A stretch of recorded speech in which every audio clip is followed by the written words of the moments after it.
Boa noite Desculpa. a todos. Vamos iniciar a nossa reunião do dia de hoje, entrando em sintonia com a espiritualidade, pedindo a Deus que nos ajude, nos oriente, nos dê muito discernimento, muita paz, para que possamos ouvi-lo naquilo que quer nos dizer através desse estudo hoje, que Irmão X nos traz nesse livro Contos e Contos. Que o Senhor nos acompanhe, nos abençoe e esteja conosco agora e por todo sempre. Assim seja. Amém. Está instável. Aqui está dizendo que a internet está instável, vamos esperar que dê tudo certo. Esse estudo de hoje era do Mauro Alexandre, mas ele pede muitas desculpas e não pôde estar aqui conosco. Eu estou, então, assumindo o estudo. Então, o nosso estudo hoje, que o irmão X nos traz aqui, deixa eu achar a setinha aqui embaixo, tem por esse título No Correio Fraterno, é o capítulo 15 do livro Pontos e Contos. Vamos entender o que era o Correio Fraterno, né? O Correio Fraterno era um trabalho desenvolvido por Chico Xavier, né, naquela época, que ele recebia, né, mensagens, cartas, né, de desencarnados que consolavam os seus entes queridos, né, que estavam aqui, mães, pais, que ficavam esperando essas cartas. Essa carta de hoje é uma carta que Humberto de Campos envia. Eu não sei exatamente a quem endereçado essa informação não tenho, mas a gente vê que é uma carta-resposta que ele traz para alguém que é uma pessoa, a gente vê pelos dizeres dele, uma pessoa culta e que tem assim um contraponto em relação ao espiritismo. Então ele vem através dessa carta, em alguns momentos ele vai ser até irônico, né, trazendo aí essas reflexões para esse amigo, irmão, como ele chama. E aí ele começa então a dizer assim: meu amigo, diz você em vernáculo precioso, irmão X usa algumas palavras assim bem rebuscadas, né? Que era da época, né? E ele também, como uma pessoa muito culta como era, né? Então a gente vai tentando decifrar. O vernáculo precioso, quer dizer, o vernáculo é aquele idioma da região, do país. Então ele diz, né, essa pessoa fala, vamos dizer, em português, claro, né, que a crença nos espíritos desencarnados é característico da miséria intelectual, ou seja, da ignorância das pessoas, né? Em sua conceituação de garimpeiro da retórica, veja que Irmão X já diz que essa pessoa é um garimpeiro da retórica, então é uma pessoa que está acostumada a fazer palestras, a fazer, né, colocações, né, dentro da retórica. Então ele diz que dentro da sua conceituação de um garimpeiro da retórica, os problemas do espiritismo contemporâneo se resumem a uma exploração de baixa estirpe alimentada por uma chusma de idiotas, quer dizer, chusma é uma multidão de idiotas, nos quais o sofrimento ou a ignorância galvanizaram, ou seja, dão energia, dão potência, né, ao complexo da fé inconsistente. Então, ele está falando para essa pessoa que pensa tudo isso e, inclusive, através da sua retórica, fica pregando isso às pessoas. Com a maior sem cerimônia deste mundo, assevera você que a convicção dos espiritistas de hoje é uma peste mental surgida com Allan Kardec no século passado, hoje no século retrasado, né? E acentua que o pensamento aristocrático da antiguidade jamais cogitou de semelhante movimentação idealista. O seu noviciado no assunto é claro em demasia para que nos disponhamos a uma minuciosa escarificação do pretérito. Então, o irmão X diz para esse, né, irmão que faz todas essas colocações, vamos dizer, contra o espiritismo e dizendo que Allan Kardec que inventou o espiritismo e que Allan Kardec que inventou os espíritos, né? Ele vem agora dizer que você que tem cultura, vamos agora mergulhar, né? Essa escarificação do pretérito, vamos mergulhar no passado para a gente ver como é que as pessoas pensavam a questão. E aí ele, então, traz, dizendo: se puder escutar-nos, no entanto, por alguns momentos, não nos meta a ridículo se lembrarmos que a ideia da imortalidade nasceu com a própria razão no cérebro humano. Então, ele já começa dizendo, não nasceu com Kardec, já nasce essa questão da imortalidade, a gente vai ver isso no Céu e Inferno, né? Que o homem sempre procurou, através da razão, né, do seu cérebro, por que que eu estou aqui, de onde que eu vim, para onde que eu vou. Não sei se você já leu a história do Egito, isso sempre o irmão X, Humberto de Campos, se dirigindo a uma pessoa encarnada, e ele está aqui trazendo nesse correio do Chico Xavier essa carta. Então, não sei se você já leu a história do Egito, mas, ainda mesmo sem a vocação de um Champollion, poderá informar-se de que há milênios a nobreza faraônica admitia sem restrições a sobrevivência dos mortos, que seriam julgados por um tribunal presidido por Osíris dentro da mais elevado padrão de justiça. Champollion foi aquele que decifrou os chamados hieróglifos, que eram os caracteres egípcios. Champollion tinha uma cultura com muitas línguas e ele decifra, então, esses caracteres egípcios, e é isso que ele diz, né? Que mesmo sem você ter essa vocação de um Champollion que decifrou tudo isso, mas a gente sabe o quê? Que desde aquele tempo, os faraós, né, e toda a cultura egípcia já acreditavam na sobrevivência dos mortos, que seriam julgados nesse tribunal de Osíris. Osíris era considerado um deus da vida após a morte, um deus egípcio que considerava, né, o deus da vida após a morte. Então, Humberto de Campos está fazendo esse mergulho na história, mostrando que isso não nasceu com Kardec, já existia todo um, um, uma história que já acreditava na questão dos espíritos, né, e já buscava isso. Aí ele vem agora falando dos grandes condutores hindus, há muitos séculos, chegavam a dividir o céu em diversos andares e o inferno em vários departamentos, segundo as leis de Manu. As leis de Manu eram essas leis, né, do código indiano, político e religioso, e teve até uma palestra que eu fiz, né, um estudo sobre o céu, né, falando dessas várias camadas. A gente ia até o sétimo céu, então já se acreditava, né, num céu para onde iriam os espíritos bons e o inferno onde iriam os espíritos maus. Então já há essa crença, né? Os chineses, diz Humberto de Campos, não menos atentos para com a suprema questão, declaravam que os mortos eram recebidos além do túmulo, nos lugares agradáveis ou atormentados que haviam feito merecer.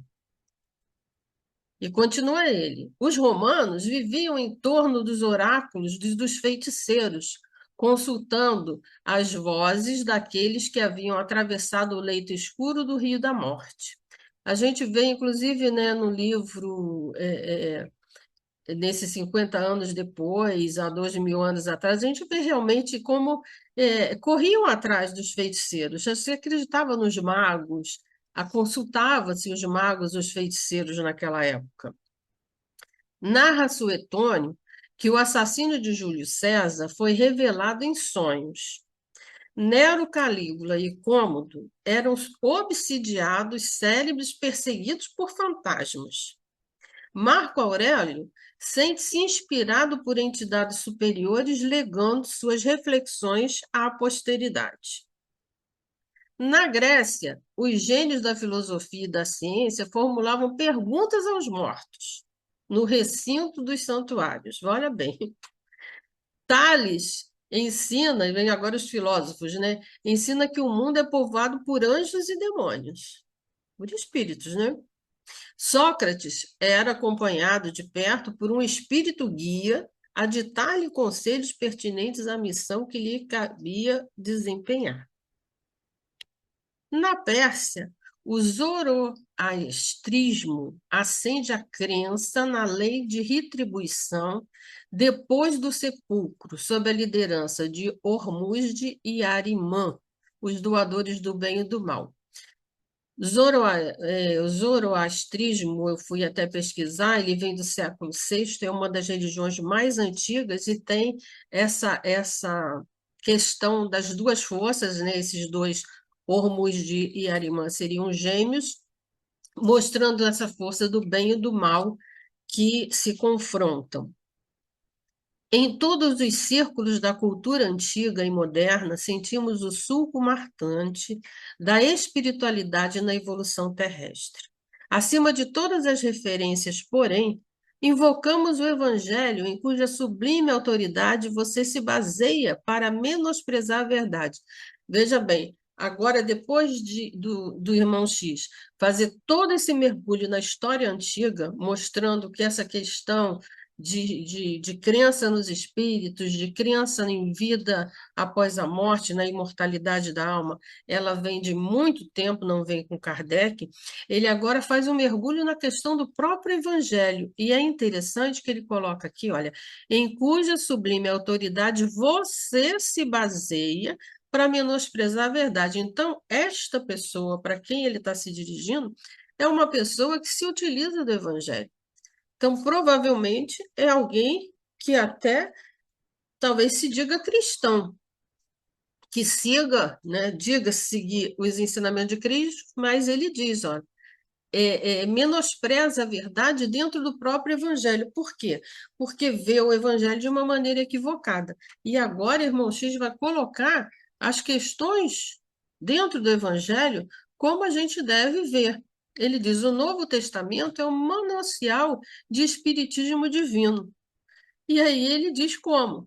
O nascimento de Jesus é anunciado por vias mediúnicas, não só a pureza de Maria, não foi o anjo que veio, o anjo Gabriel. Quem é o anjo Gabriel? Não é o Espírito? Da onde veio isso, né? Essa manifestação.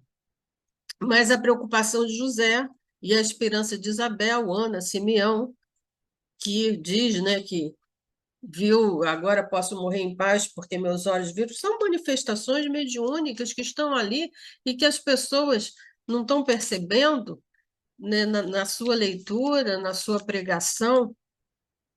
Em todos os ângulos da passagem do Mestre, Jesus, há fenômenos de transubstanciação da matéria, de clareaudiência, de clarividência, de materialização, de cura, de incorporação, de levitação e de glória espiritual.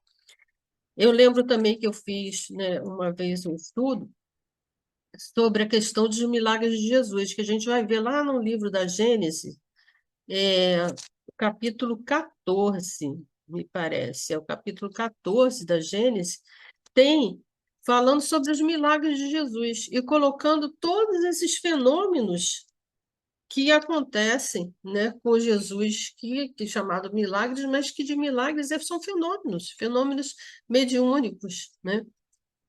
E que Humberto de Campos aqui vem trazer nessa carta a esse irmão equivocado.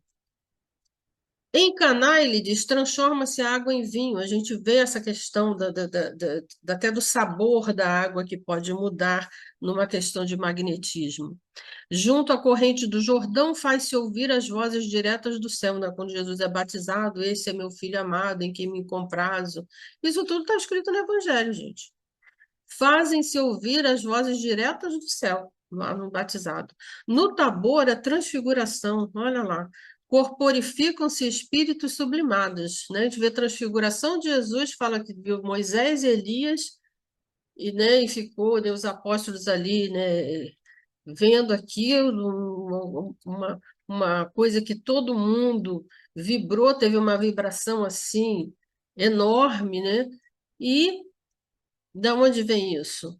Que fenômeno é esse? Em lugares diversos, entidades de trevas apossam-se de médiuns infelizes, entrando em contato com o Senhor. A gente viu aí, e também não tem muito tempo, a questão da obsessão. Eu trazia aqui quantas pessoas eram levadas a Jesus, ditas, né, que estavam sendo possuídas pelo demônio, né, quer dizer, espíritos que estavam ali obsidiando aquelas pessoas. A gente vê toda essa crença que já existia ali em espíritos inferiores, que eles chamavam de demônios. No lago, Cristo caminha sobre a massa líquida. E depois, no Calvário, surge diante dos companheiros, aí o cume, né, tomando de assombro, demonstrando então o quê? Que há vida além da morte. Tudo isso, diz Humberto de Campos, é realidade histórica, não é invenção, né? Insofismável. Mas você afirma, né, ele se dirigindo mais uma vez a esse irmão, mas você afirma que para crer em espíritos será necessário trazer complicações na cabeça e chagas na pele. Ou seja, você tem que ser doido, varrido, né? E doente para acreditar. E aí ele diz, ele está sendo irônico, né? Não serei eu, homem morto, porque ele está desencarnado, há 16 anos, quem terá a coragem de contradizê-lo? Ele está sendo irônico, esse irmão, né? Que diante de tudo isso, que você é um sábio, que é uma pessoa que a gente vê que quando ele se dirige, é uma pessoa, para ele contar tudo isso, que essa pessoa tinha conhecimento, era uma pessoa culta. E aí ele diz, e agora? Eu aqui do lado de cá, sou eu que vou te dizer e você vai acreditar ou não. Naturalmente, se este correio de fraternidade, que é essa carta que Chico Xavier está ali transcrevendo, né, chegar às suas mãos, um sorriso cor-de-rosa aparecerá triunfante em suas bochechas felizes. Mas não se glorie excessivamente na madureza adornada de saúde e dinheiro, porque, embora eu deseje a você uma existência no corpo de carne, tão longa quanto a de Matusalém, quer dizer, não desejo que você desencarne, é provável que você venha para cá, né? Que você desencarne e venha para o mundo espiritual, né? Em breves dias, ensaiando o sorriso amarelo do desencanto. Ou seja, vai chegar lá e aí vai se dar conta que realmente estava equivocado. Essa é a carta, então, que Humberto de Campos, muito interessante, né? Porque ele traz aí tanta coisa da história para a gente e, ao mesmo tempo, traz essas ironias. Eu complemento aqui com algo que também a gente viu no estudo passado do livro Justiça Divina, e esse tema eu explorei, né? Falando sobre o porvir e o nada no Céu e Inferno, a parte 1, capítulo 1, que fala sobre isso, né? E eu trazia isso que Kardec coloca lá, que o ser humano, ele indaga, né, de sempre essa questão de para onde que nós vamos, o que que nós vamos ser depois da morte, se a gente vai estar melhor, se vai estar pior, se existiremos ou não. Isso é uma indagação normal do ser humano, como Humberto de Campos estava dizendo para o nosso irmão aqui. Então, Kardec diz que todo homem experimenta a necessidade de viver, de gozar, de amar e de ser feliz. E aí ele diz que o Espiritismo ele vem esclarecer isso. Essas perguntas sem respostas até então.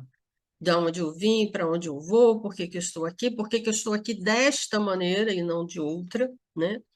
Então, é isso que o Espiritismo vem trazer, e não trazer uma coisa ilusória ou uma invenção, como esse irmão aí estava colocando, e o irmão X dá a resposta para ele.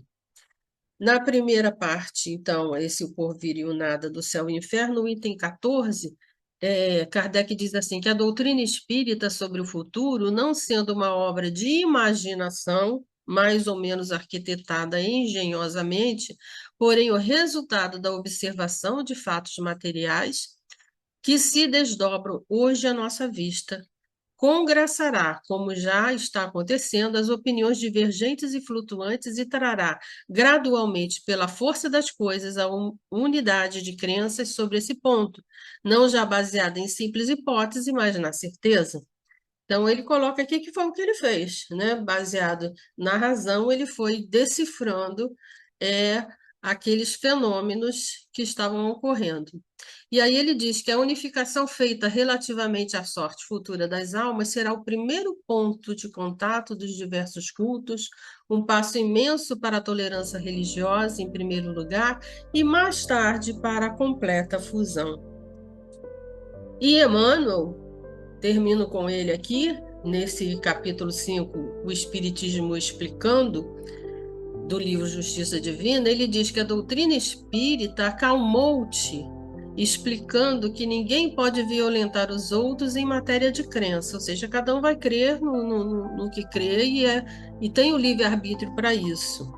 Mas acentuando, porém, né, que de toda fé, para nutrir-se de luz, deve ser raciocinada em bases de lógica, porquanto, diante das leis divinas, cada consciência é responsável pelos próprios destinos, que foi o que o irmão X quis fazer nessa carta, trazer o raciocínio lógico para esse irmão equivocado.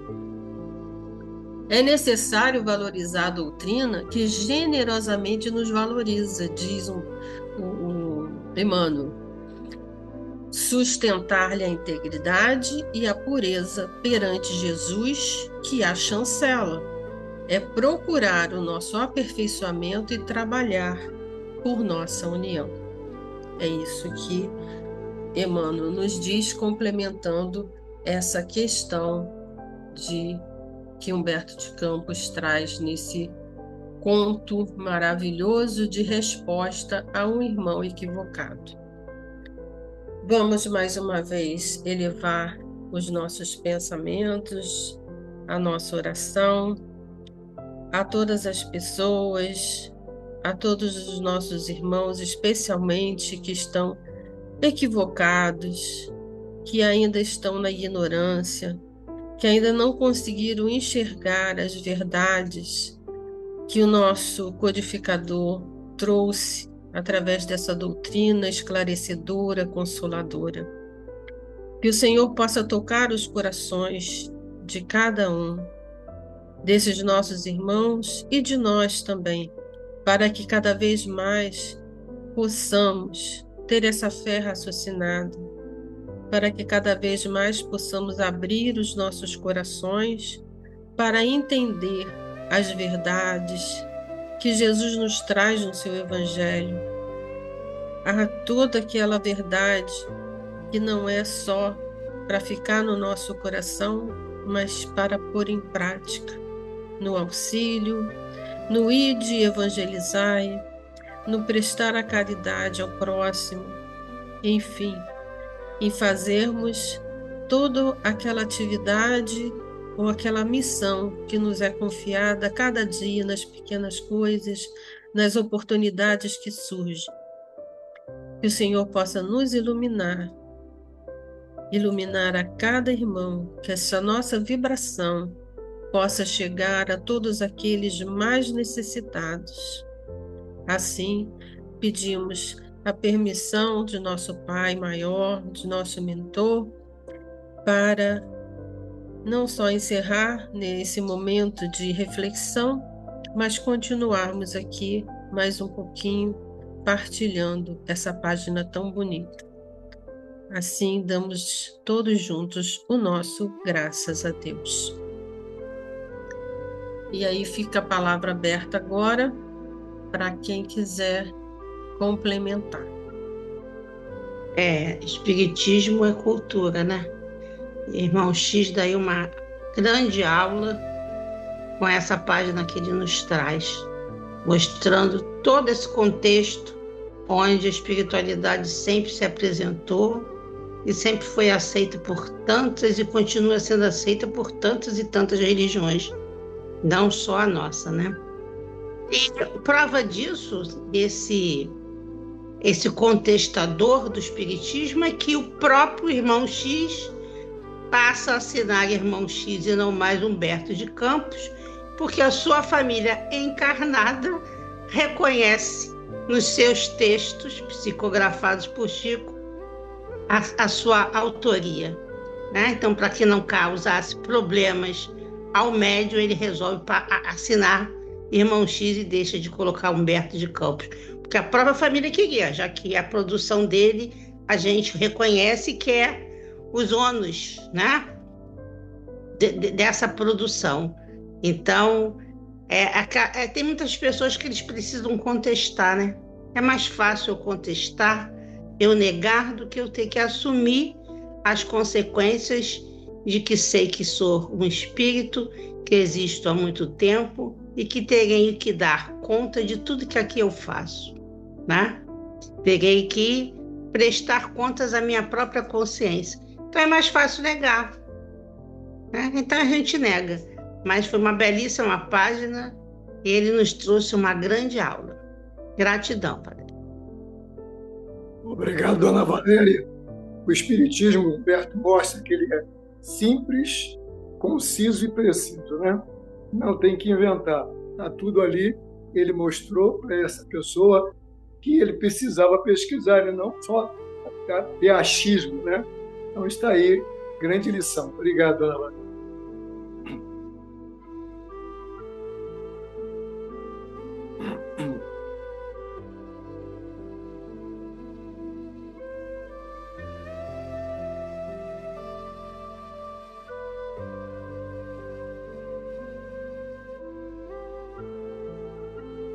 Fala, Ângela.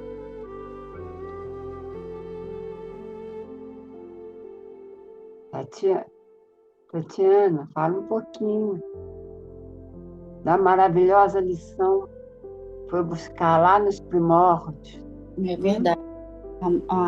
O Espiritismo nos obriga a estudar, né? Nos obriga a entender que a nossa fé tem que ser raciocinada. Ela explica muita coisa, né? Por que estamos assim hoje, o que aconteceu com o nosso passado. Então, tudo isso é difícil, né? Não é fácil, não.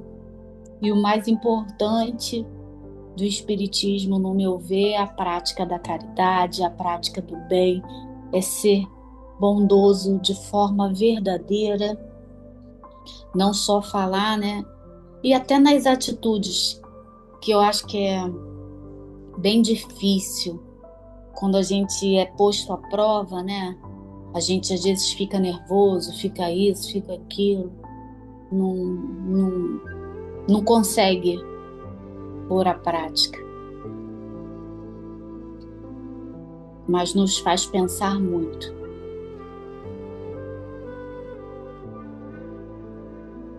E ver o modo como Humberto, irmão X, falou, né, a respeito, como ele respondeu, né? Teve hora que ele teve que ser assim, um pouco mais duro na resposta, né? Mas ele respondeu aquelas questões, né, aquelas críticas, sem criticar, sem apontar o dedo assim diretamente, né? Então essa lição tem tanta coisa para nos esclarecer, de não julgar, de responder ensinando, né? De responder às questões, às críticas, ensinando, buscando, indo lá, bem lá no fundo, para poder esclarecer. Terminou ali falando, não serei eu, homem morto. Né? Lógico, que resposta bonita, né? Então, quer dizer que terá coragem de contradizer. Então, cada um está no seu cada um. Agora a gente fica com uma peninha da gente ver as pessoas, até as pessoas da nossa própria família, que não querem aceitar, que não querem entender. Aí a gente vai lá no ponto, mas e o fulano da família que já nasceu assim, com esse problema, que está na cadeira de rodas? E aquele outro que sofreu um acidente, já está lutando, e já está se transformando, porque aquele acidente está transformando. A princípio, ele pensou, se eu ficar assim, eu prefiro morrer. Então, veja bem, mas às vezes uma palavrinha, a Ângela foi até comigo lá visitá-lo, né? Então, uma palavrinha que ela falou, ele não esquece até hoje. Não é? Então, veja como é bom a gente ajudar.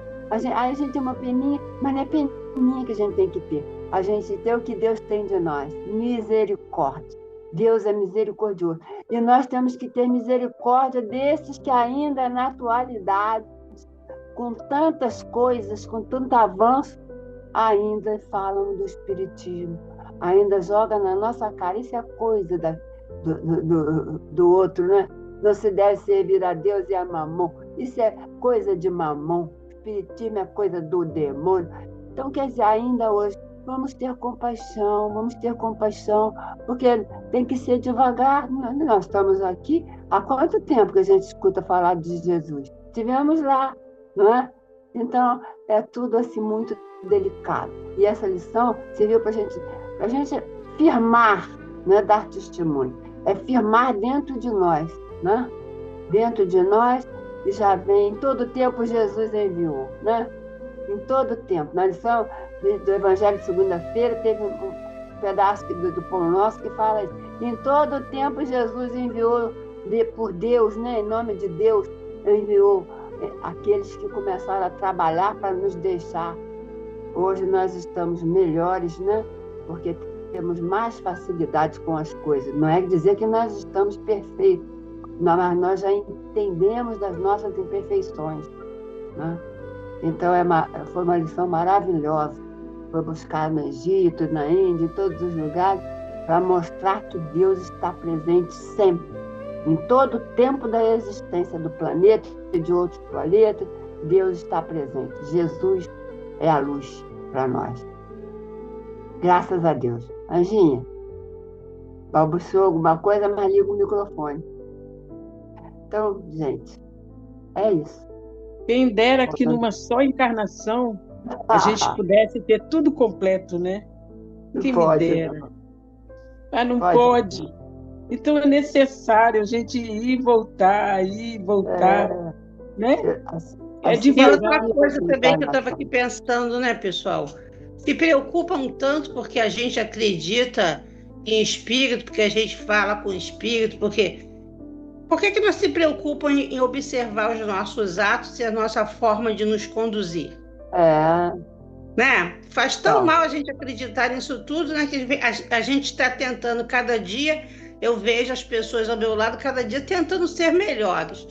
E isso não convence ninguém. E está se preocupado em quem que eu acredito, e se preocupa em julgar pelo menos os meus atos. Quem sabe assim você não fique melhor, né? Com certeza.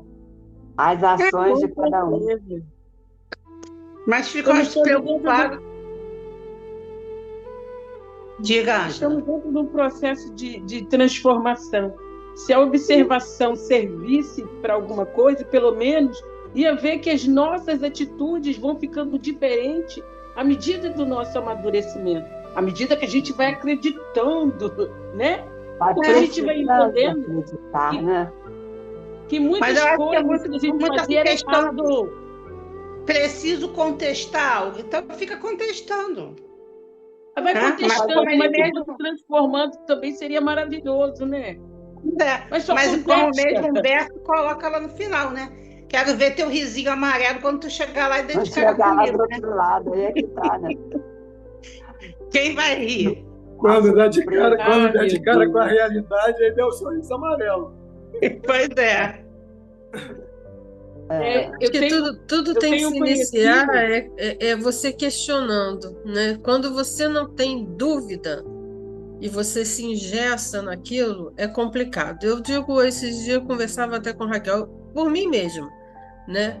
Em reencarnação, para mim, era inconcebível isso, né? Eu era católica e, assim, não conseguia conceber a reencarnação. Não havia dúvida para mim.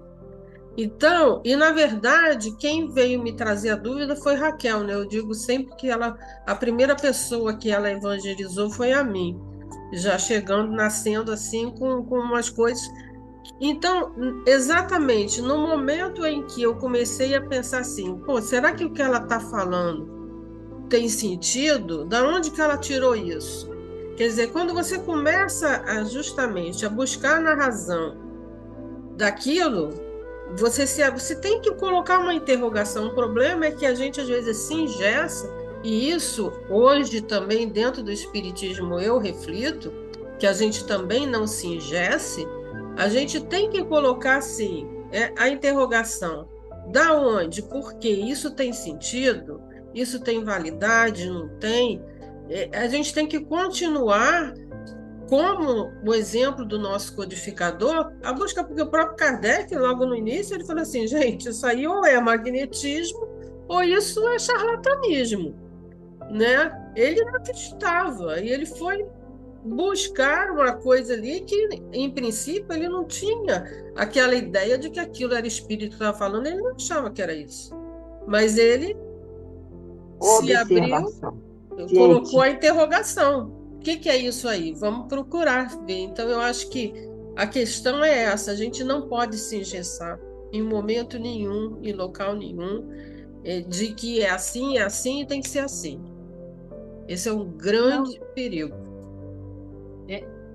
É por isso que Kardec, se a gente for lá na conclusão do livro dos Espíritos, aí o Kardec, como que abre o coração, eu acho que é o item 8 e 9 da conclusão do livro dos Espíritos, você vê um Kardec completamente amoroso, falando conosco, como que conversando com a gente, que acabou de ler o livro.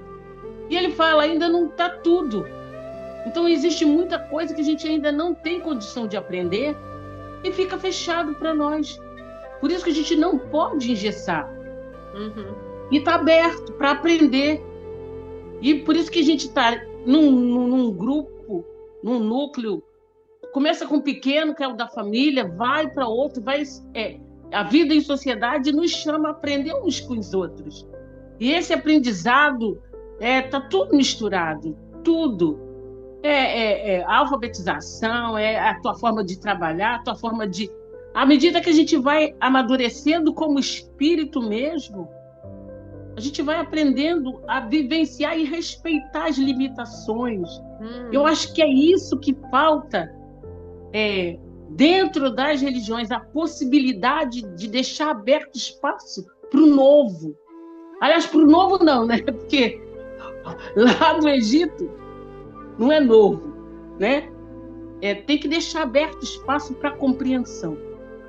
Vai dar o Zoom, para que ninguém leve o Zoom. Beijo para todos, até quarta-feira.